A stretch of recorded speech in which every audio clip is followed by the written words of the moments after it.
I want to talk to you as well about a subject that's, I think, very important in today's world. It's frustration at work. It's how do you deal with frustration on the job? I mean, maybe it's the promotion you didn't get. It could be that budget item that you were counting on that just didn't come through. Or, maybe some people are getting special treatment and you're not one of those people. So it can be stressful and you feel it inside. It kind of burns inside of you. Usually, I can get over it in a day or 2 or 3, but sometimes you can't. And I know some people who their productivity goes down really fast.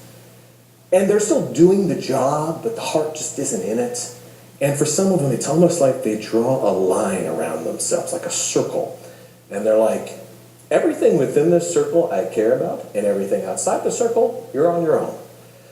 Well, that's not a good attitude to have. And ultimately, it hurts the person, it hurts the organization. So what can we do about it? Well, I learned an incredible lesson about this during my time in the world of ballet. Now, up there, you see kind of what I call the finished product. This is actually a bit of stock footage of a ballerina. This is what most of us see. I had the opportunity, running that ballet company, to see more of the behind-the-scenes world. And it was there that I had a chance to meet a really amazing dancer who taught me something very important about the nature of frustration. So this is one of my favorite pictures that I took during my time at the ballet. Her name is Tina. I should tell you a little bit of background on this picture. This is in our rehearsal room. They are practicing a new piece, and that is just at the moment when the choreographer has said, like, the equivalent of cut. You can stop. Because Tina went in that second from being all like, ah, to, I'm really tired. She is an amazing artist. Here is a picture of her from an awards ceremony that she was at. So she's a little more dressed up. She won't get mad at me for showing her in her workout outfit. Amazing dancer. She would perform across the country as a guest performer. She was also invited to perform in the Soviet Union and across Europe. She is technically perfect, and she has an amazing ability to convey emotion through movements. She could do sadness, rage, joy. It was amazing to watch her. In my mind, we had many, many talented dancers. Tina was a cut above all of them. It just was obvious to me. So I would be surprised when we would have a new production coming up and they'd always have casting for it. Tina would try out, but she wouldn't get that principal role, that lead part in the production. And I'd be like, really? It's Tina. What's going on? And I'd ask the behind-the-scenes people. And they said, well, Ken, we have to explain this to you. The choreographer is the person who created the piece. It's their vision for what they want to do. So they might want a dancer who is taller than Tina, has a different body profile. They just might not like Tina. Their choice, and it is totally subjective.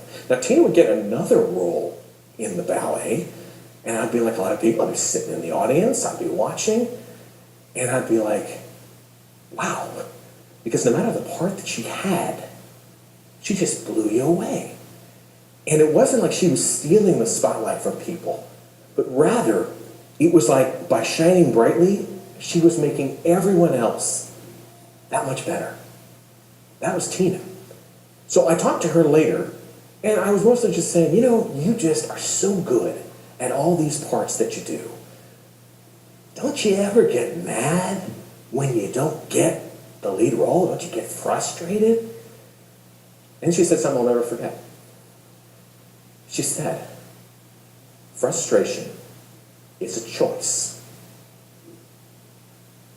And I thought about that. And she went on to say, look, I can only be a ballet dancer for so many years. And when a part comes up, you have to just go for it and give everything you have. Because there's going to be a day where I'm not going to be able to perform this anymore.